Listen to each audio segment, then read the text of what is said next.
lonke. Thank you, Lord, for your presence. Thank you, Lord, for your presence. Thank you, Lord, for your presence. Thank you, Lord. We give you praise. We give you worship. In Jesus' mighty name. Let's try this out.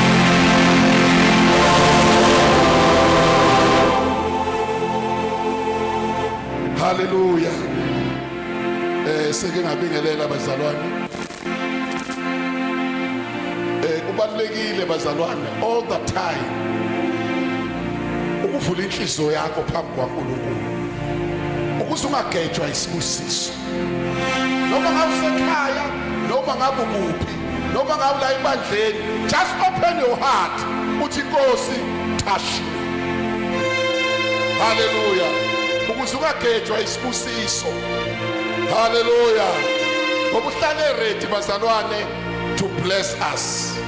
But most of the time ithina esivele sivale inhliziyo bese sithi uNkulunkulu angimzwanga nje enkosini angimzwanga kanti inhliziyo ivalwe kuwo. He's always uthe ezwini lakhe I will never leave you nor forsake you. Hallelujah. So just open your heart uthi Baba I'm yours. Alibonge igama lenkosi.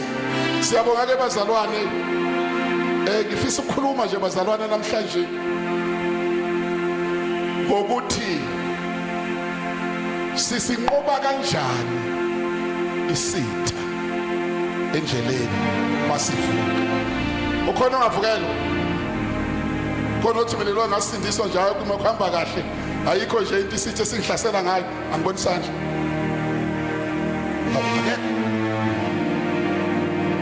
Ake ngibona abahlasela abathi khona izinto esidlula kuzo isithe esihlasela ngazo. Akukho baphakathi kwendawo mina bazalwane. Hallelujah. Sidlula kanjani? Ngoba isithe abazalwane uJesu wasinqoba. Usathane namadimoni akhe akanamandla wehlulwa. Uyabona lento ayenzayo usuyaphaquza nje. Uyazama ukuzenza into ephilayo kodwa kahle kahle uyinto efileyo. Phezu kwethu njengabantwana bakaNkulunkulu usathane akasenamandla. Uma evuka ukuze umcindezele uthi eyilala la wena usulophaquza wenze njani? Ufuna ukukhuluma ngaleyo nto bazalwane namhlanje. Ngoba ukhona umuntu ayekukholwa athi sengithandaze izinto ziyangihlasela. Unfortunately angeke ngithi ngeke uhlasela.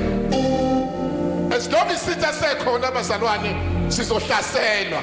Kodwa sisiqindezela kanjani ukuze sigcine singenamandla phezu kwempilo yethu?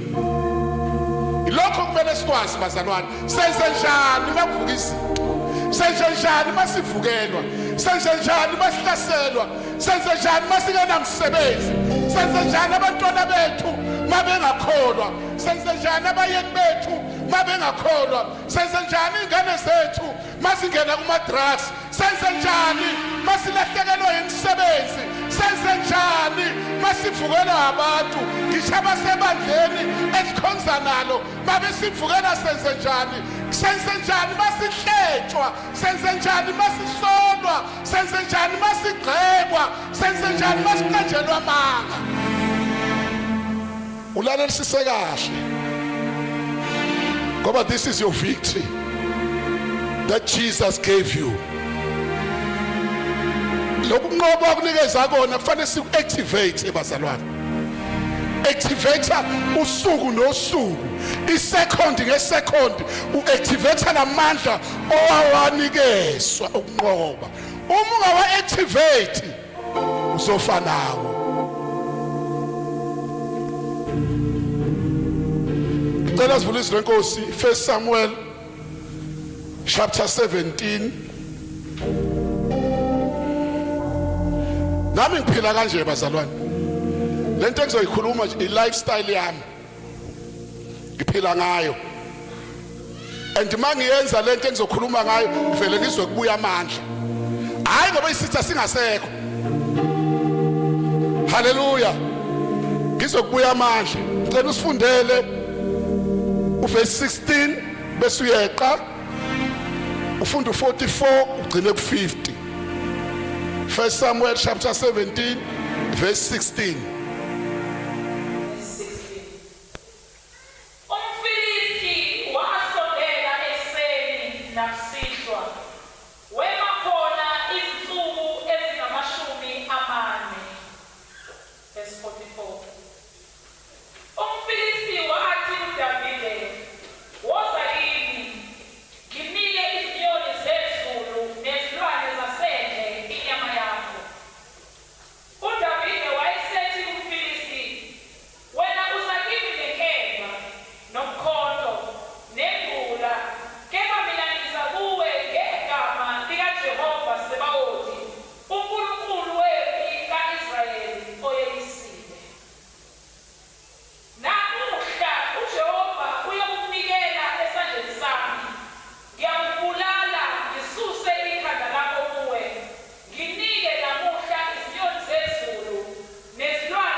uDavide wamahlula umfilisti ngendwayimani nangetshe, wamshaya umfilisti wambulala, kodwa kwakungekho nkemba esandleni sakhe. Liphilile baba, izwi lakho linamandla. Khuluma ngalo Nkosi usiza ukuphila kwethu in Jesus mighty name. uDavide wamahlula umfilisti ngendwayimani nangetshe, wamshaya umfilisti wambulala, kodwa kwakungekho nkemba esandleni sakhe. Nawe ungamhlula lo mfilisti obhekene naye. Uma uDavide wakwenza nawe ungakwenza. Uma wavukela uDavide nathi siyavukelwa, wamahlula umfilisti, nawe ungenza njani bazalwane? You have power ukumhlula umfilisti obhekene naye. Isihloko engizokhuluma ngaso bazalwane sithi, for nothing is impossible with God. For nothing is impossible with God. Akukho lutho olungenzeke kuNkulunkulu, noma uNkulunkulu kahlulwa ilutho. Lo Nkulunkulu esimkhonzayo akukho lutho olumahlulayo. Uma lo Nkulunkulu esimkhonzayo engahlulwa ilutho, kusho ukuthi nathi asehlulwa ilutho. Angithi ubaba wethu bazalwane, uma engahlulwa ilutho nathi asehlulwa. Hallelujah. Uma kunamazwi kuba ngiyakuzenzela obengwazindla ngawo imini nobusuku, noma ulele ekhaya uzindle ngawo, noma uhambe endleleni uzindle ngawo, ilamazwi athi, for nothing is impossible with God. Kungathi ungaba amazwi lawa ongawalibali, ungawakhohlwa wonke eBhayibhelini, kodwa lamazwi angathi ungawalibale ethi, for nothing is impossible with God. Sengathi lamazwi ngawakhumbula ubhekene nosizo obhekene nalo. Sengathi lamazwi ngawakhumbula unganawo umsebenzi. Sengathi lamazwi ngawakhumbula ingane zakho zikuma drugs. Sengathi lamazwi ngawakhumbula uqabela nomndeni wakho. Sengathi lamazwi ngawakhumbula ugula. Sengathi lamazwi ngawakhumbula uhlejwa. For nothing impossible with God.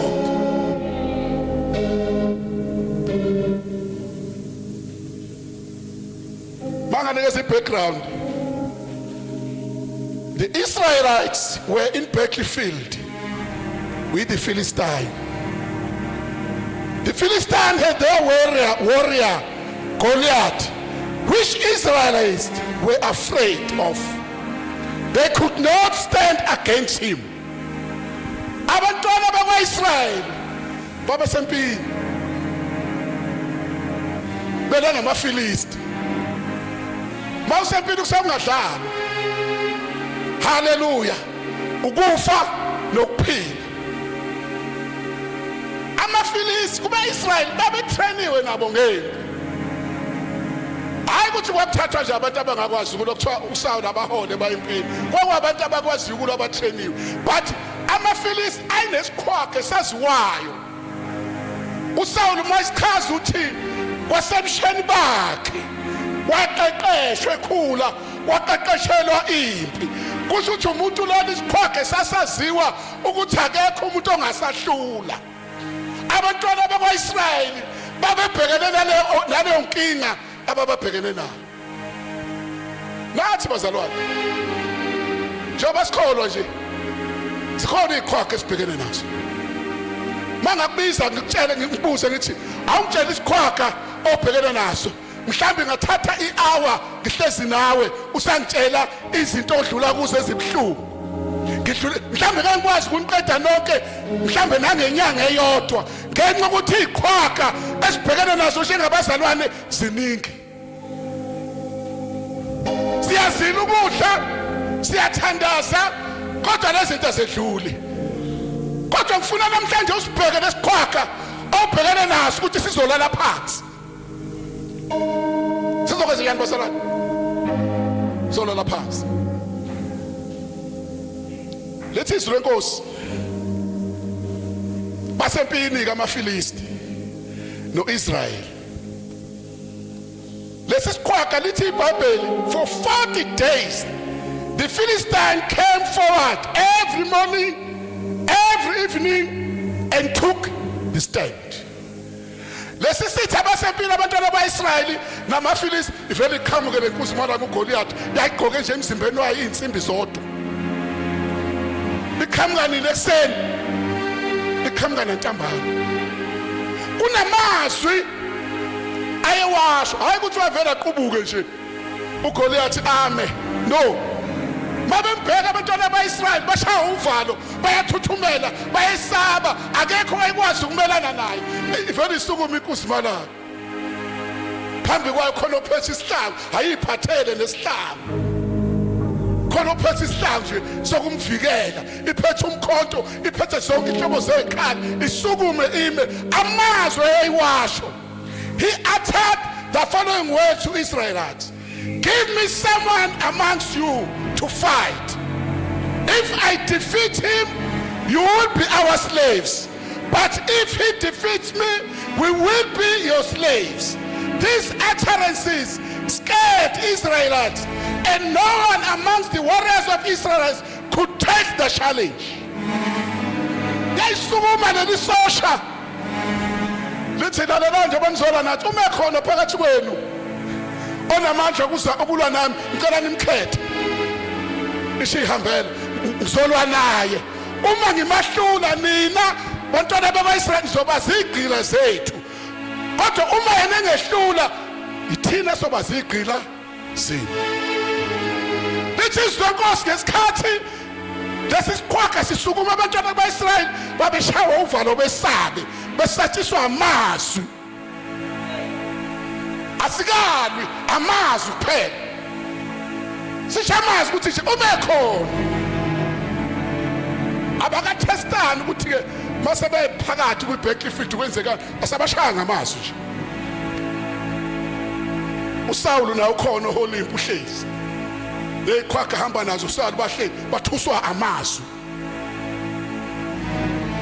Uyazi ukuthi webazalwane namhlanje iweapon uSathane asiqeda ngayo amazwi. Uthi uyothandaza vela usenamandla. ngoba uSathane uvela akutshele nje athi uzodlula kanjani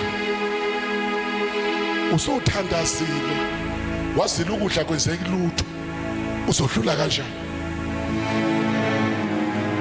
athi suku uSathane akubalela izono okade wathethelelwa kuso athi uNkulunkulu wakho ungcwele wena uyisoni abane ngawani izono owayivuma ngoba nakayikhohlwa uyayikhumbula wenzela ukucindezela akubulale ngamazwi ukuze uphelele namandla omthandazo athi uyakholwa wena kodwa indoda yakhe ayikholwa ukholwa kanjani wena izindoda yakhe ingakholwa ngoba uphila unekhanda elihlaza uyakubulala nganamazwi umzalwana vele ayikholwe lento eshiwo isitha usombona sephelelwa amandla athi kubaba ukholwa kanjani wena umndeni wakho ungakholwa ekhaya amazwi sithi esiwakhulumayo bazalwane day by day kubazalwane sithandaza abantu bangawathola ama breakthroughs kanti babanjwe amazwi esitha athi Sathane uvela uthi mawubheka iTV uvela uqondane nama statistics ukuthi umsebenzi awukho eSouth Africa awusebenzi wena uyawudinga umsebenzi athi Sathane awukho umsebenzi ozowuthola wena lo athi uyabona bonke abantu abasebenzi obheka banama degree bamangishe emgwaqeni bagqokile wena awunawo ngisho degree uno grade 12 uzothatha apha umsebenzi avela umzalwana abulawa amazwi siyathandaza thina sithi uNkulunkulu babless abantu ngemisebenzi yena uyakholwa ukuthi umsebenzi ngeke awuthole ngenxa ukuthi ama statistics ase South Africa are very high employment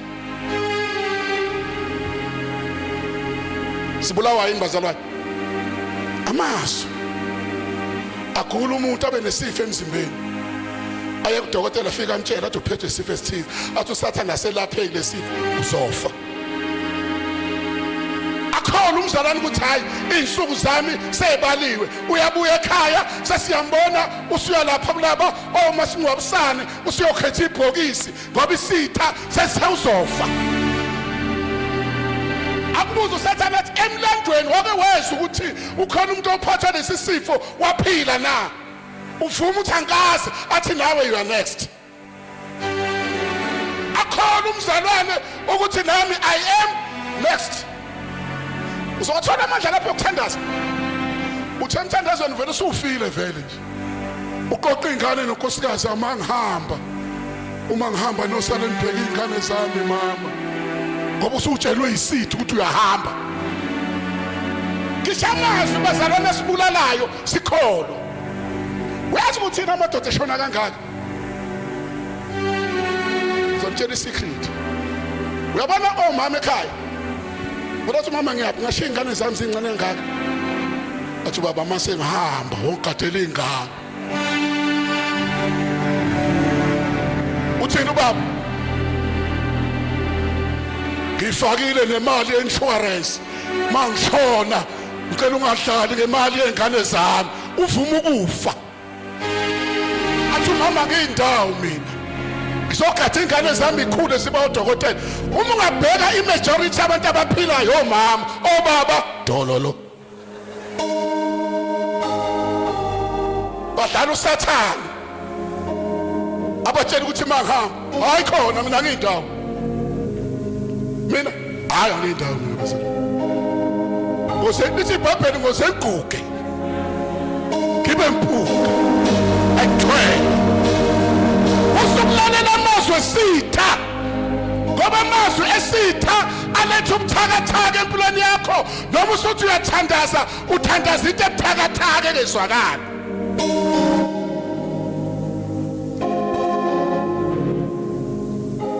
angazi mapha amazwi ala emqondweni wakho uyazi abantu bagcwala amazwi esitha kunemazwi ezwi likaNkulunkulu athe phaphama ebusuku isitha sibe simfida kodwa uzokwenza njani ubuhola nemali encane nje izinto ziyabiza akalele ebusuku silele thina uyabudgeta nebudget ayihlangani isitha siyamcindezela uzozufa uhlupheka akholwe hayi bazalwane asimusa udlala uSathane haleluya asimusa ukhalani azathi uzofela la uthanda kabi lo gama uzofela la amazwi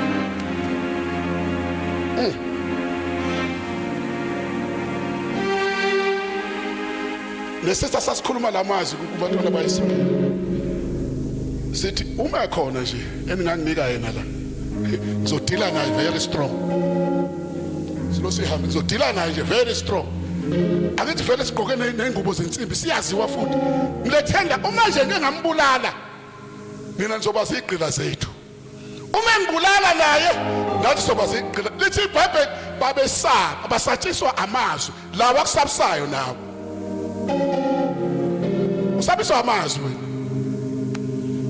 engane zethu sizokwenza njani kodwa ngempela ngisho umzalwane azadlala imanager ithi manager kowesifazane ngicela ukulala nawe bese uthola umsebenzi ngisho into ezenzekayo mina kubazalwane hamba ulala nemanager uthole futhi umsebenzi kodwa lo msebenzi awuveli uNkulunkulu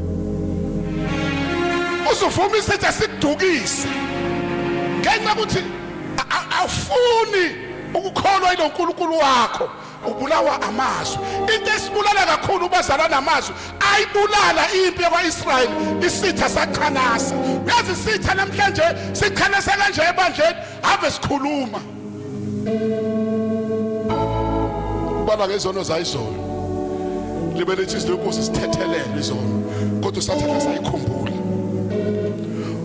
uthi uyathandaza athi wena ucantsha uNkulunkulu engcwele kangaka wena uyisoni izolo uyakhumbula uhleba abantu uyakhumbula ucathi uNkulunkulu uyakuzwa kodwa uyile uNkulunkulu wathi uNkulunkulu akakuhlambulule kodwa ukhona ukuthi uthethelele ukuthi uhlanjululiwe akubamba usathana ngento osuthethelele ngayo abazalwane usathana ubabambe ngezono ezingekho abakwazi nje ukusukuma ngephiwo ezikuba uNkulunkulu ayibekile ngoba uthi uyapaquza athi wena ushe akubane ngento yayizolo kunephiwo la okufanele ibandla bas operate kulo kodwa abazalwane abayisebenzisa iphiwo baba nje amazwi lawa ayibamba abantwana bakwaIsrayeli bazalwane lethi ngalowo mzuzu kwakunobhuti bakaDavide kuleyo mpi leyo wathi ubaba wakhe awuhambe mfana wami ngibhekela abafuyi lapha nempini ukuthi banjani usho izinto ezithothobele ezisabayo for 40 days angazi lesitha sesikhulume kangakanani nawe kodwa kubantwana beIsrayeli lithi for 40 days sasivuka ekseni nantambama siphinda amazwi awodwa akekho waphuma akwafika umfana omncane anointed David uhamba noNkulunkulu uhamba nani bazalwane uthe mayifika avele saqhamuka futhi uGoliath waphinda wona lawo mazwi umekhona phakathi kwenu ongalwa nami mkhipheni ngilwe naye uma ngimahlula nina njoba sigqila zethu uma engahlula yena thina soba sigqila zethu bathola ukuthi sehamba wrong sokhona owasukumuntu bathola ukuthi sehamba wrong. There's a man in the midst owayengabaliwe even kuma warriors bathowaza uNkulunkulu lithi iBhayibheli sisikhokha sasibathuka sibaqede sithuka impi kaJehova balalela uDavide kwavele kwavuka ianointing wagijima wakuleli igwana lakubo elilapha empini lathi wathi uyokwenzelwana umuntu ungabulala nomfilisti lathi leli igwana hey wena fulana izimvu ishene ubani ehlala kodwa igwana lihleli nekhala likwazi ukulwa li discourage umfana abathatha umuntu ogcotshiwe ka discourage njoba nabe discourage uthi wahlabelela bathi izwi lakho liyahohoza lizwakali kahle ucishe anointing lazima ushumayela uzwa kanje ukuthi uthini wena isizwe sisho kuwe ngathi sifuna ungenza lutho. Angitshela izesho abantu bazalwane. Kodwa uyabona nje ukuvelele izinto engaka nje kwakho ukuthi awukholwa kahle. Uqabele noNkulunkulu. Ushabazalwane labo khonza nabo. Ayakutshela izinto bayishoyo begcotshwe uSathane. La uvume. Wavela uDavid, uDavid wabazalwa into ogcotshiwe unenkani kamoya. Wavela wamyeka umfowabo ubuyambona ukuthi lento ayishwa ayikho waya komunye ozokwenziwa uzobulala lo mfilisti. Wavela wamthatha lo wamisa enkosini uSawule. Nangu umfana khona into ayikhulumayo ayibuzayo uthi umuntu ongabulala lo mfilisti kuyokwenzeka. Uyazini lo mfana bazalana neconfidence engaka ugotshiwe akazethembi yena wethemba amandla kaNkulunkulu wethemba uNkulunkulu okuye wethemba umdali wezulu nomhlaba ongozela ongalali uthemba uNkulunkulu ongahluleki uthemba uNkulunkulu ongaphela amandla hayi umuntu uzothemba yena uthemba nohamba naye ukuthi as long as ekimi who is this man angahloma afake zonke ikhali but akamkhulu kunoNkulunkulu.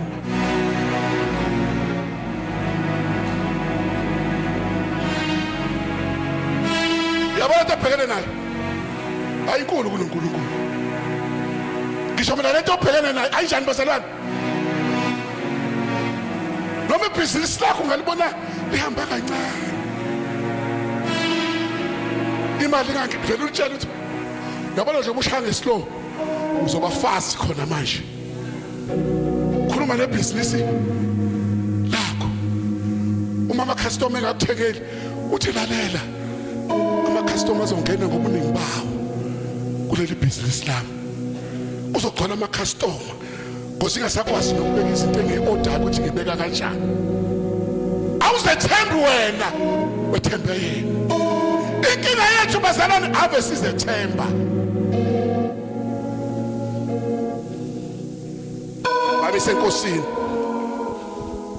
David came to the battlefield and heard the words of the Philistine warrior Goliath and took the challenge and believed God. Yathi yawezwa lamaza show ilesikhwaka yavele yathi ngizoyithatha le challenge yavele yamkhola uNkulunkulu. Akakwazi lo muntu ukuthuka impi kaNkulunkulu kanje. Ngikhona ngihamba noNkulunkulu. Phela ngihambi ngedwa bazalwane asihambi sodwa. Asihambi sodwa usinikeze assurance what I will never leave you nor forsake you. Noma ngawulele lithi izinto sakozeli akalali. Ngamanye amazwi ne-security yasezulwini 24/7 is on your side. The devil can do nothing to you. Ngeke kwehlule uma uzo-understanda ukuthi uhamba nobani.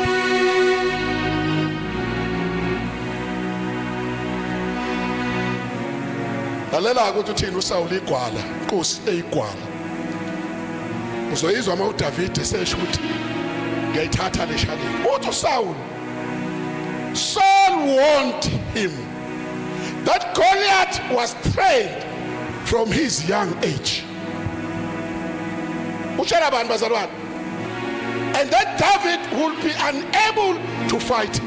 What David wemfana wami njengoba umncane kangaka lo muntu uqeqeshiwe kusukela emncaneni bakhe. Ngeke ukwazi ukulwa nalo muntu. Akithi ngoba bakutshela bathi awunamandla. Utshela uSathane athi awunamandla. Uthandaza wakho uNkulunkulu akawusho. Kade waqala uthandaza izinto azenzike. uDavid akangavinjwa amazwi kaSaul inkosi eyayiphethe naye uDavid. Akangavinjwa ukuthi inkosi ingitshela ukuthi ngeke ngikwazi ukulwa nalo muntu. Njengoba naye uSathane etshela ukuthi ngeke udlule lapha. Uyabona bazalwane beke wayikholwa into oyitshela uSathane noma singathandaza ngeke kwenzeke lutho. kumele ungawakholwa amanga. iBhayibheli lithi uSathane bazalwane uyise wamanga. Into afika kuwena ekutshela yona ukutshela into negative, akakutshela into positive ekusaphambili. Abazalwane bagcwala izinto negative ngisho emqondweni wabo abayifidwa uSathane. Uthi noma ushumayela aphumele esekhohliwe ukuthi athi lithini izwi ngoba umqondo ugcwala izinto negative.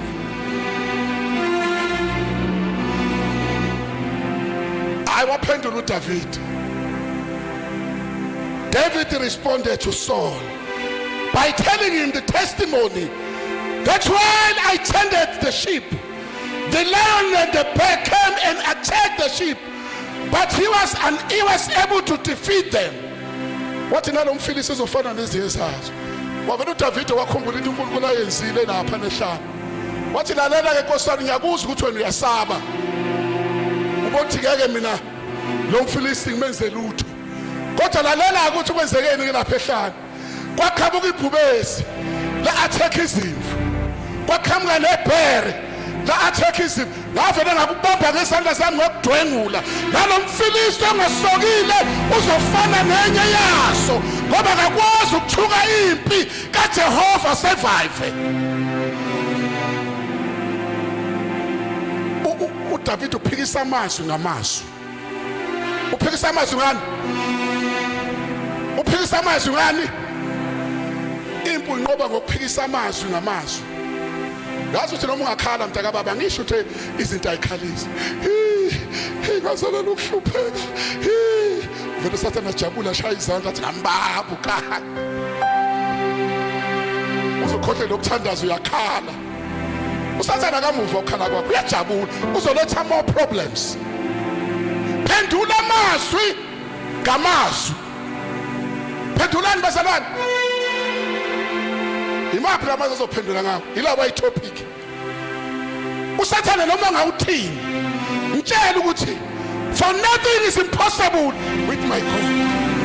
Akusayilona mina ukhona ngilolayo. For nothing is impossible with my God. Lezinto ishayo uSathane angeke senze lutho emlonyeni ngoba uNkulunkulu ongahlulwa lutho. It's not about you, it's about your God. Ngikho kuthela amazwi kuba ngiyazenzela wengawuphupha kushe ebusuku ngoba uzonqoba ngawo. Umtshana mawuthanda umthetho vele mina ngokwenature yami ngangihluleka. Kodwa sisi ngamukela uJesu angisehluleki. Ngoba uyena manje ongilwelayo. Uyena manje ongqobela. Uphendula amazwi ngamazwi. Musukubulawa amazwi kaSathane uzuphelelwe amandla omthandazo. Mtshela uSathane nangu uDavid watshela ngisho inkosi. Watshela ubufakazi usho nabo ubufakazi wona ngisho bodwa. Awunabo ubufakazi ngisho bodwa nje bazalwane. Ake mtshela ukuthi unabo. The fact ukuthi usindisiwe nje ubufakazi lo. Wayisindisa yini wena? Ngoba nawo sezonweni uyidlela izono. Nabazali bakho base beshaye base bakhathana. La ufuna ukuyeka lento oyenzayo ingayekeki kodwa wamukela uJesu. uJesu wakhulula.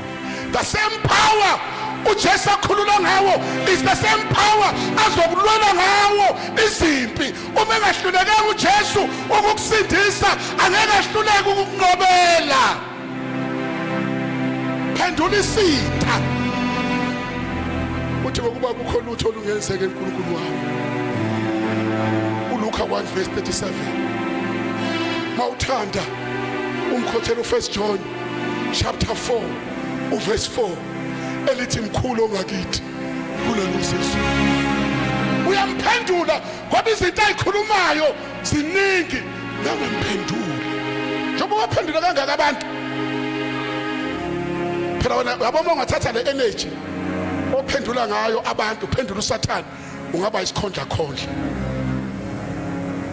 Yazi khona umuntu umayekezwa ukuthi umbuyazi uthe ajaka ukuthi kuzokusanina ufuna ukungitshela. Bese ngizwile nje ukuthi nathi ukhuluma ngamagama ami.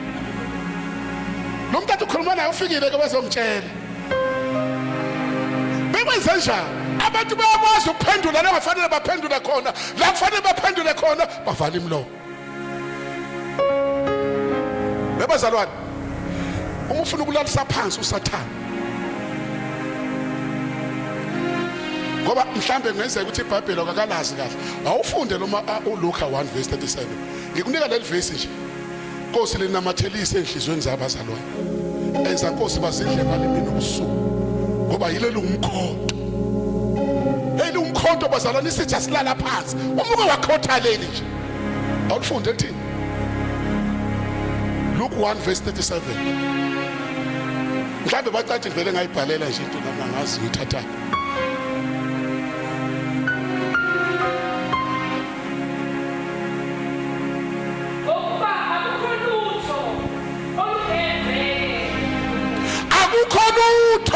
Olungenzeke kuNkulunkulu, akusho ukuthi uSathane ukuthusa ngani, kodwa mtshela ukuthi lalela noma ungangithusa kanje kodwa akukho lutho uNkulunkulu wami ngeke ngenzele kona, nala uthi ngeke ngidlule khona ngizodlula. Umtshelezi kaBhongo yazi umtshela uSathane ungezwe amandla uthi lalela, ingakho ufanele umeditate ngalizwi, ngoba sikhona isikhathi ozovela uvale kumlomo ungakwazi nokukhuluma, bese usho ngaphakathi uthi ngokuba akukho lutho olumahlulayo uNkulunkulu wami, njengoba ngingakhulumi nje ngizokhuluma. Inkinga yathi siyakholwa nokuthi izifo ivela kuNkulunkulu, asikho isifo esivela kuNkulunkulu abazalwane. Wathi wakholwa into engekho uSathane uzokucindezela ngayo.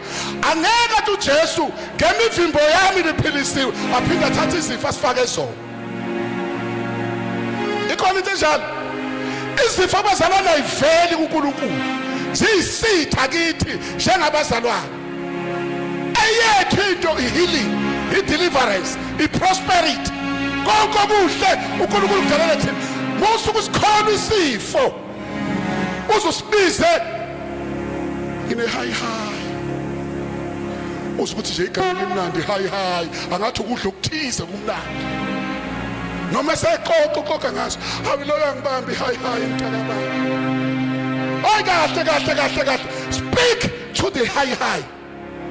Uthi wena high noma babathi udokotela wena pheki, but akukho okumahlulayo uNkulunkulu wami, ngiyaphila ngegama likaJesu, ngiyaphila. Njengoba wena kufa ufikile uzophinda uhambe ngendlela ofike ngayo. Khuluma wena nalento ekuphethe.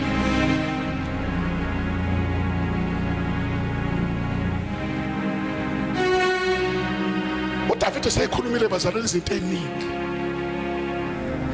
Wathi uSawuli kuye esemtshelile ukuthi kwenzekani, ubufakazi bazalwane, ngicela ubhale phansi into uNkulunkulu akwenzele yona, ngoba ubufakazi buyisikhali ukulwa nesitha. Ubhale phansi into akwenzele uNkulunkulu, ubhale phansi ukuze ukwazi ukumtshela uSathane, lalela uNkulunkulu wami ungenze number 1 wangisindisa, number 2 wangenza into ethize, number 3 wangenza into ethize. Beyini lento othi uyayiveza manje, ayilutho nakulokho ngizodlula. Ukhotha ubufakazi. uDavide wabe ngobufakazi, wathi ngilusile ngisahlane ngadestroy ibhere nebhubesi ngokuhlephulwa ngezandla zami, nalomfilisti ongasokile ngizomenza afane exactly nalokho engakwenza kuyibhubesi nebhere. Ungabulahli ubufakazi, ubhale phansi, ubukreme futhi bube la, ngoba kuyakhulunywa bazalwane. Yabona uma ungakhuluma usathula. Hayi mina ngiyakhuluma, yabona sathi amtshela kahle, lalela ngiyayizwa lento eshoyo, kodwa uhambe kabi, ngoba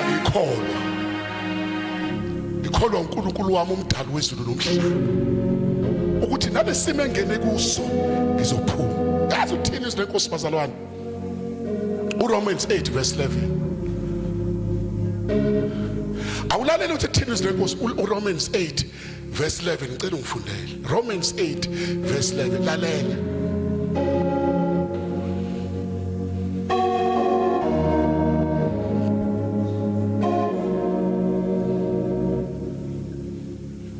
Romans 8:11.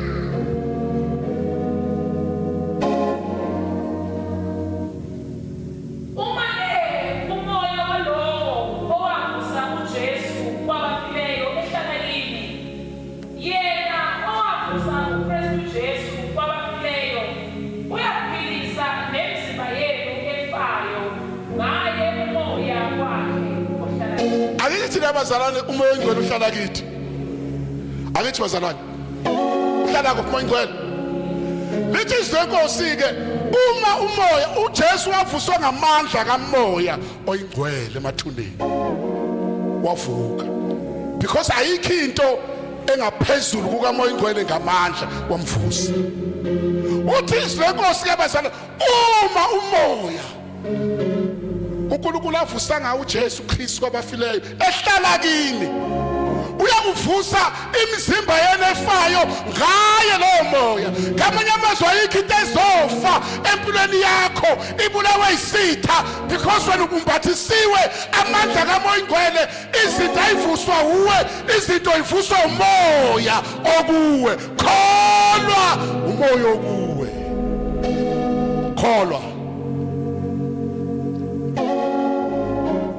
Athi umhlabeli kholwa, kholwa kuphela konke kuyenzeka. Kunjani bazalwane?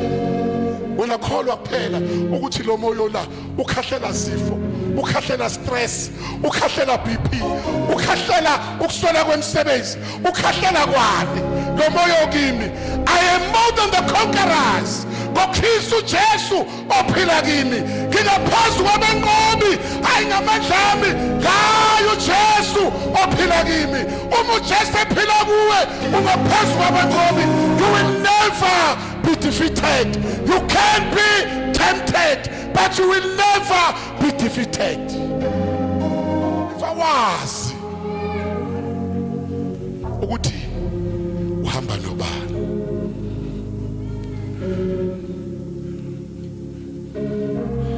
Ibaza bathula abazalwane. Niyameditate abazalwane. Hayi wathi uSawule hamba. Hayi uthe sevumile uSawule. Waqhamuka uGoliathi, uGoliathi yakadeni bazalwane. Wavela waqhamuka uGoliathi wathi hawu. Bangilethele lento ebomvana. Yini yona lento abangilethela yona ithi ngilwena. Lethu David uthwaye muhle phela bazalwane. Engumfanya mtha bangilethele lento. Hayibo, yinjani kanti mina? Wangiphathele amatshe, wangiphathele ikhaya. Hey wavela wahleka uGoliathi ubothi hayi ngiqedile nkathi uhambe kabi. Othi uGoliathi, Goliath said to David, "Come here. I will give your flesh to the birds of the air and the beasts of the field." Ngamuza umthusa kanjani? Asikakabambani kodwa usiyamthetha, woze mfana wami. Mina ngizonikela umzimba wakho wena. Uzohliwa inyoni zezulu. Nezilwane zomhlaba. Wawe kwathi wena mongamazi uNkulunkulu wakho. Hayi waphendula uDavid. Ngoba uSathane bazalana umphendula ngamazwi. Uthi David said to Goliath, "You come against me with sword and spear and javelin, but I come against you in the name of the Lord Almighty, the God of the army of Israel, whom you have defied. This day the Lord will hand you over to me, and I will strike you down and cut off your head. Today I will give the carcasses of the Philistines' army to the birds of the and the beasts of the earth, and the whole world will know that there is God in Israel.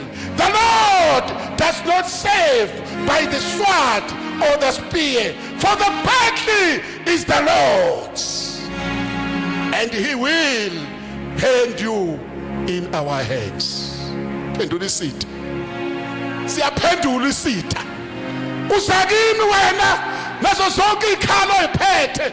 Futhi uyaziwa ukuthi uliqhawe, kodwa mina ngisakwe ngengikwaziyo ngegama likaJehova uNkulunkulu wempi kaIsrayeli. Yilokho engikuphethe, yilokho engisa nakho, yilokho engithembile.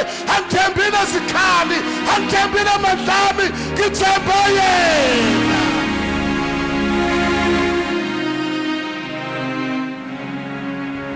Ngithemba yena. Ngithembe bani? Mtshele nawe ukuthi uza kimi. Utshotshwa umsebenzi wami. angisebenzi ungena ingane zami zidla ama drugs umndeni wami awukhona wesathana ngiza kuwe ngegama lika Jesu Kristu waseNazaretha lezi zinto zizoshintsha today unosho lawo mazwi ukuthi lezi zinto lobuhlungu ongisabona buzoshintsha ngiyakutshela mntaka baba the more you talk the more uNkulunkulu release ama blessings yabona khona abantu abazenza ukuthi abakwazi ukukhuluma ngathi ave bememeza emsebenzini yazi ngathi umphike mamthola emsebenzini adlule lapha kodwa makhuluma nje ayibonge baba akushiwe kusathana ukuthi ayibonge baba usathana umtshela indaba zakhe ukhothizwe kaNkulunkulu uthi angeke ungithinte angeke ungenze lutho engimkhonzayo mkhulu kunosezweni you won't touch me ngeke uyithinte ingane zami laba bashumeli laba baprofeti izipho zonke ezinhle zivela kuJehova umsebenzi uzowuthola fight the good fight of faith fight the good fight of faith impi yokukholwa ukuphikisana nesitha usikhotheliswe ungathothoba nje ekhoneni hayi walelo uDavid wakhuluma namazwi kwanyakaza izulu kwavuleka izulu yebazalwa walelo wakhothala amazwi wamthinta uNkulunkulu uthi awuyangazi umfana inkosi malaka igqokile icaba ukuthi ayikho imbobo ekhona kanti uNkulunkulu akukho la engangeni khona uyabona akukho la uNkulunkulu angangeni uyabona nje abantu usathana ukuvalele akukho la uNkulunkulu angangeni khona nakunesimo sakho uzongena akukho uNkulunkulu la engangeni khona kanti kuse amehlo kanti khona imbobo esele ngoba ngeke ugqoke yonke into uvale ungasaboni uthu yakho hayi uthe wabazalwane basondela uGoliath came close to attack David hayi inkosi bavela athatha amatshala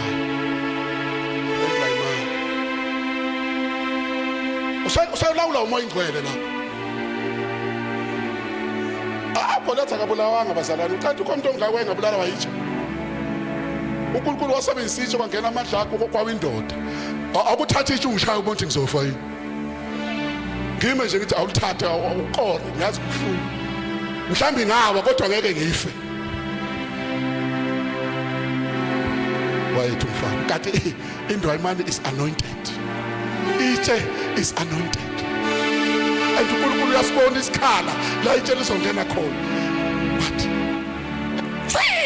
angathi uma ingcolo ovela iqondisa itshe Holy Spirit kwalithi afike ngena yawaphasa indoda hey basalana ngoba noma ngabukeka isikhondla lento obhekene nayo but izolala phansi speak the word of God against your oppositions speak the word of God against your opposition linamandla izwi likaNkulunkulu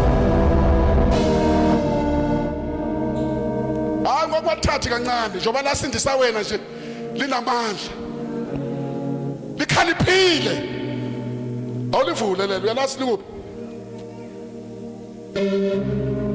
yalazi Hebrews chapter 4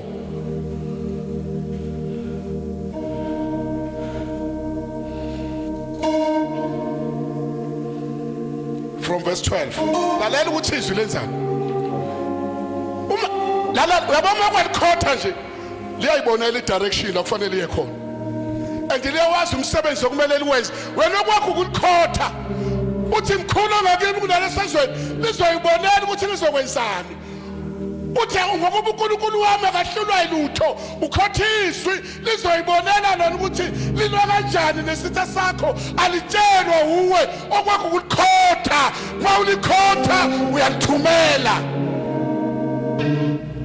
kuthiwa njani iswe Nkosi ngokuba izwi likaNkulunkulu liphilile, liphilile, linamandla, linamandla, likhali kunezimba zonke ezisikahlangotsheni. lidlula ngisho zonke inkembe ekhona esikahlangothi zombili. Izwi likaNkulunkulu. Kuze kwahlukaniswe umphefumulo nomoya, Uyalizwa lezani bazalwane? amalungu nomkhathi, Uyayizwa indaba? lahlulela imicabango nezizitho zenhliziyo. Izwi. Yes. Futhi akukho nto edaliweyo engabonakali phambi kwakhe, kepha konke kwakuliwe kusobala emehlweni akhe. Khotha izwi. Thina isitha abazalwana asihambe siyofuna isibhamu, uyofuna ilicense, yokudubula lapha ulogeja uthi ufuna ukudubula izitha zakho. Dubula ngezwi. Khotha izwi bazalwane, speak the word.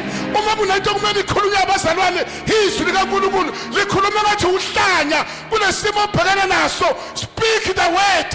Izwi likaNkulunkulu lizohlelemba amagebhugebhu, lizovusa okufileyo, lizophilisa abagulayo, lizoprovide.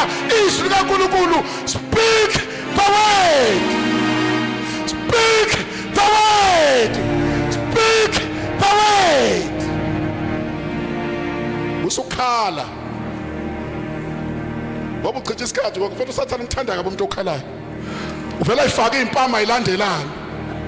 Uthi akushaye impama ukuthi ufite. Kodwa uma ukhethiwe khothiswe uthula ngathi ufile ngoba ngesikhathi ulikhotha liyinkemba lifike limhlabe, lifike limlimaze, lifike limenze umonakalo noma ungawuboni wona wena, kodwa usathana uyazi mawukhothiswe ukuthi lenzani.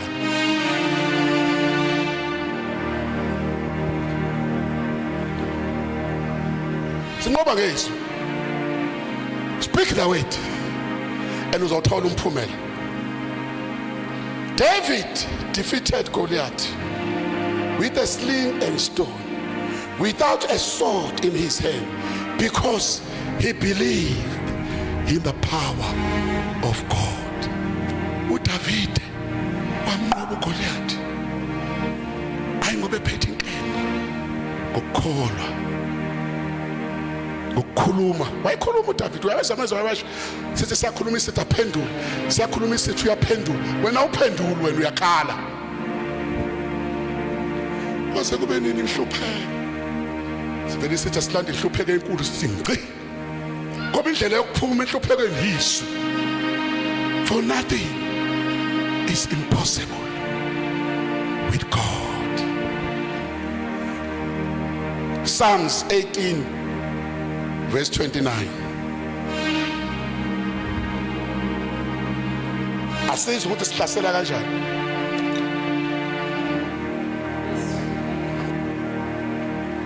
Ngokuba ngawe ngingahlasela impi, Ngawe ngingahlasela impi.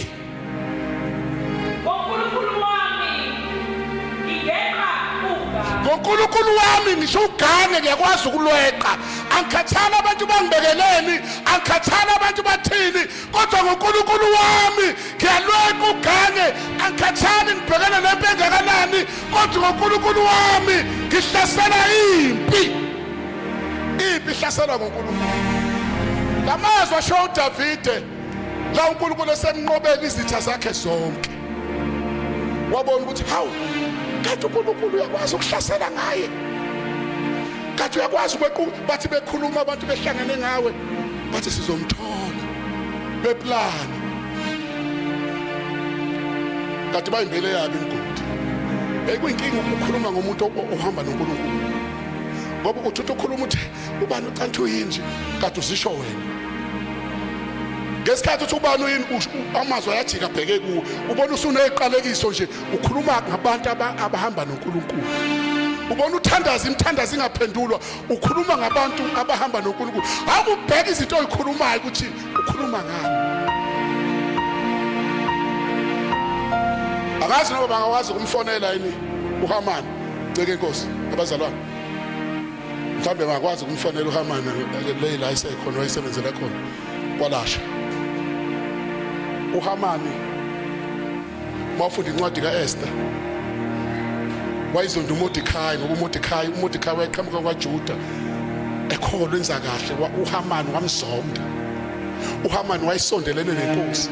uHamani wavele wathatha umuthi omude wawakha athi wakhela uMordekhai. Ngoba bazalana uma ulwa ngoNkulunkulu kwenzeka imanga. Lethi izwe inkosi malifunda inkosi yathi nje ihlalele kwavele kwaba nento nje ethi ayikithathe incwadi zezenzo ezike zenzeke embusweni wayo. Yathi mayithatha incwadi yathatha incwadi ekhuluma ngoMordekhai ukuthi uMordekhai waletha ireport enkosini beyiplanele ukuyibulala. Yafikeleka inkosi ngenxa kaMordekhai. Lo Mordekhai uHamani uyamplanela ukumbulala ngapho uNkulunkulu uveza indaba ezinhle. Lithi izwe inkosi yabiza uHamani ngathi yena wayeseduze. Wathi uHamani uzokwenzelana umuntu inkosi efuna ukumbusisa nje ikimbono. Uzokwenzelana umuntu inkosi efuna ukumphakamisa. uHamani wayetshela ukuthi kushiwo kuye. Wathi avele uthatha ihashi lakho inkosi ogibela kuyagitsheliswe kulo umgqokisa ingubo zakho aphume ahambe yonke umbuso. Bahamba abantu bakhothama bathi bayede bathi wathi hamba wenze njalo kuMordekhai. Ngoba umuthemba uNkulunkulu uyakulwela lezitha zakho. Wangabe sakwazi uzokuthini wahamba naye bayekhuleka kuMordekhai ngoba uNkulunkulu uba yisitha sezitha zakho uma ufundile ukulwa ngaye.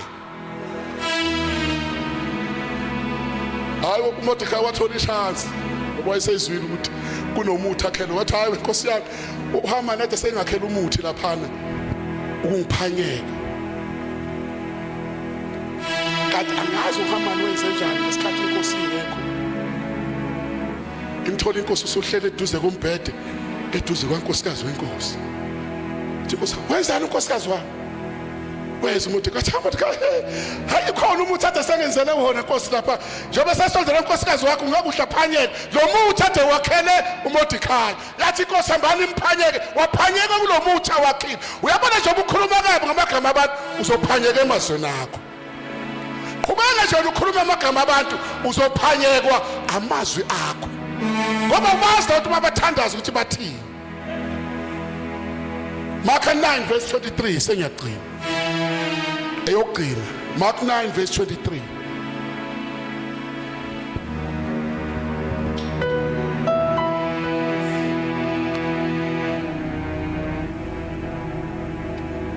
uJesu wayesethi kuye, uma unamandla konke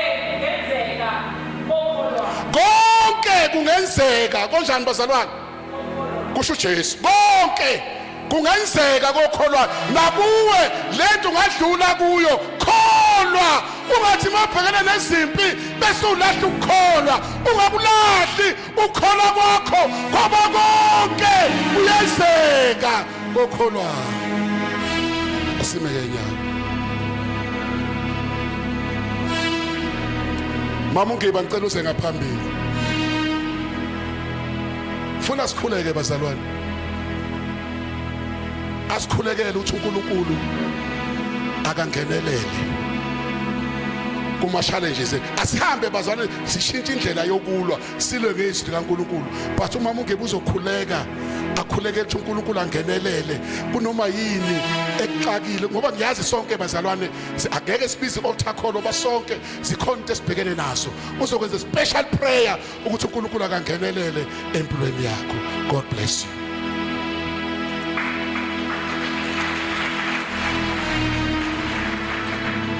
Siyabonga baba wethu ongcwele, siyabonga uNkulunkulu wethu omuhle. Siyalibonga izwi lakho nasemini baba ukukhuluma kwakho. Siyabonga baba wethu onamandla, uthando lungaka osithanda ngalo uNkulunkulu wethu. Usifundisa namhlanje baba wethu ongcwele ukuthi masilwa ngawe siyanqoba. Baba wethu ongcwele uthe ukuzelwe nguwe kuyalinqoba izwe, wathi ukukholwa kwethu kuyinqobo. Baba siyathandaza egameni likaJesu, wathi masikuwe singaphezulu kwabanqobi.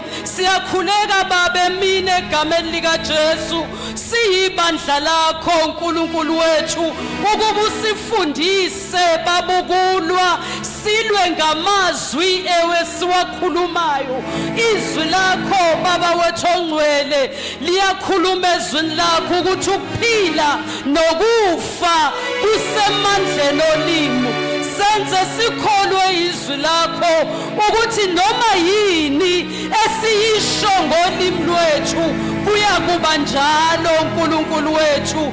Siyakhuleka baba wethu omuhle, nanti ibandla lakho baba wethu ongcwele libhekene nama-challenges ahlukeneyo.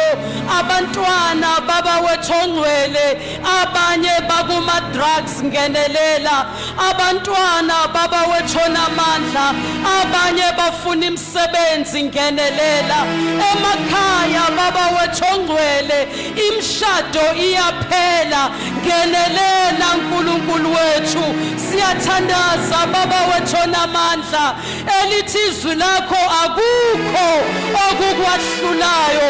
Siza kuloyo uNkulunkulu okungekho okumahlulayo, uNkulunkulu Alpha, uNkulunkulu Omega, uNkulunkulu odalile izulu nomhlaba, uNkulunkulu obekhona isikhathi singabibikho.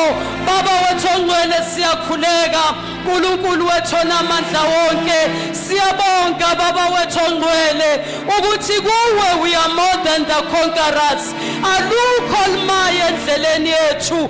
Uthe baba wethu izitha zethu ziyakuza kithi ngendlela eyodwa, zibaleke ngendlela ezisikhombisa. Siyakhuleka baba wethu ongcwele ukuba silikholwe izwi lakho bese siyalikhuluma uNkulunkulu wethu, silikhulume ngegunya, silikhulume nge-authority osinikeze yona njengebandla lakho. Siyathandaza baba, siyabonga uNkulunkulu wethu umuhle nasemini uNkulunkulu ongcwele. Sibonakalise kuloyo naloyo uNkulunkulu wethu kulokho abhekene nako. Akakuboni uNkulunkulu ongenelelayo, akakuboni uNkulunkulu ongahlulwa yilutho, akakuboni uNkulunkulu umnini mandla onke. Siyabonga ke baba wethu ongcwele ukuthi you are on our side. Mawungakithi ubani oyomelana nathi. Siyabonga uNkulunkulu wethu ukuthi mkhulu uNkulunkulu ongakithi kunaloyo sezweni. Senze sizikhumbule njalo noma sibhekene nezimo ukuthi singobani thina kuwe uNkulunkulu wethu onamandla. Sazi ukuthi thina singukulunga kwakho uNkulunkulu wethu, sazi ukuthi thina singabanqobi kuwe, akukho kwahlula uNkulunkulu wethu. Siyakubonga baba emini, busisa umntwana wakho okhulume ngaye egameni elinamandla likaJesu waseNazaretha. Amen. Hallelujah.